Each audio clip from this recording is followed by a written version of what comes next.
વલસાડ જિલ્લામાં વહેલી સવારથી વરસાદી માહોલ જામ્યો।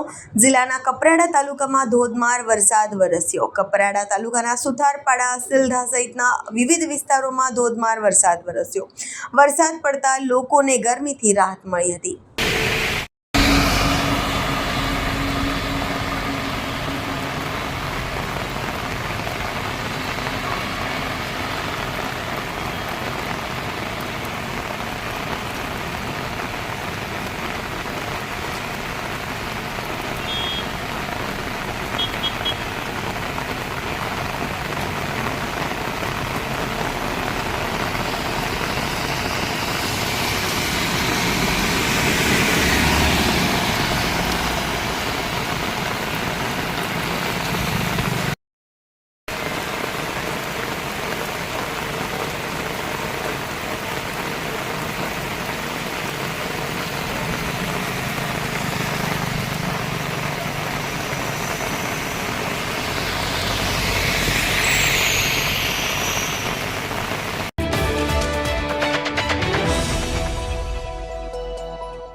વલસાડ જિલ્લાના વાતાવરણમાં આવ્યો પલટો। વહેલી સવારથી જ વરસાદી માહોલ જામ્યો। વલસાડ શહેર તેમજ આજુબાજુના વિસ્તારોમાં વરસાદી માહોલ જામ્યો। પવન સાથે ધોધમાર વરસાદ પડતા વાતાવરણમાં ઠંડક પ્રસરી હતી। અસહ્ય ગરમીથી લોકોને રાહત મળી છે। વલસાડમાં વહેલી સવારે વરસાદી માહોલ જામ્યો।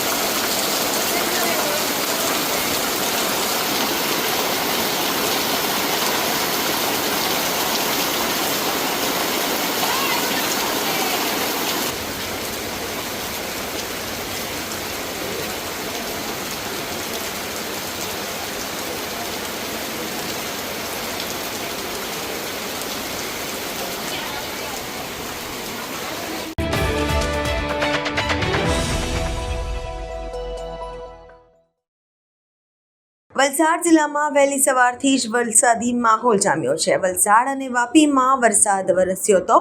વાપીના સેલવાવ હાઈવે પર સર્વિસ રોડ પર પાણી ભરાયા, ત્યારે વલસાડમાં 2 કલાકમાં 1.2 ઇંચ વરસાદથી વલસાડ શહેરના અંડરપાસમાં પાણી ભરાયા। વલસાડનું મોગરાવાડી અને ચીપવાડ અંડરપાસમાં પાણી ભરાતા વાહન ચાલકો પરેશાન થયા। કેટલાક વાહનો બંધ થયા અને પાલિકાની પ્રી મોન્સૂન કામગીરીના 1 ઇંચ વરસાદે પોલ ખોલી નાખી હતી। ગટર અને નાળામાં સફાઈ ન થતા વરસાદી પાણીનો નિકાલ ન થયો હતો।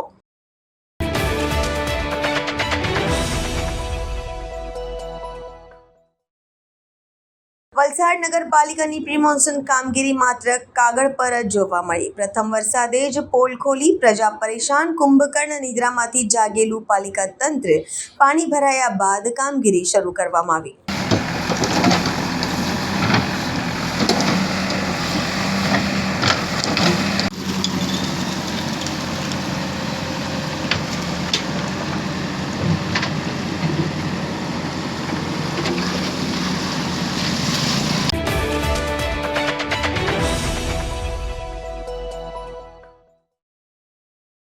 સંઘ પ્રદેશ દમણમાં ધોધમાર વરસાદ વરસ્યો।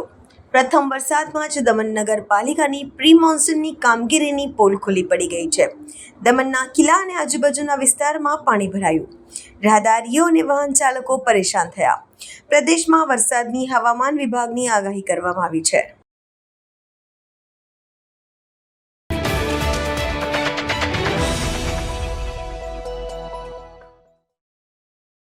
વલસાડ જિલ્લાના વાપીમાં ફરી એક અકસ્માતની ઘટના સામે આવી છે। વાપીના બલીઠા પાસે નેશનલ હાઈવે 48 પર કન્ટેનરે કારને અડફેટે લીધી હતી। સર્વિસ રોડ પરથી હાઈવે પર ચડવા જતી કારને પૂર ઝડપે આવતા કન્ટેનરે ટક્કર મારી હતી। જોરદાર ટક્કરના કારણે થોડે સુધી ઘસડાઈને ઓવરબ્રિજના ડિવાઈડર પર લટકી હતી। અકસ્માતમાં કોઈ જાનહાનિ થઈ નથી। રૂવાડા ઊભી કરી દેવા એવા અકસ્માતના દ્રશ્યો સીસીટીવી કેમેરામાં કેદ થઈ ચૂક્યા છે। વાપી ટ્રાફિક પોલીસે આ મામલે તપાસ હાથ ધરી છે।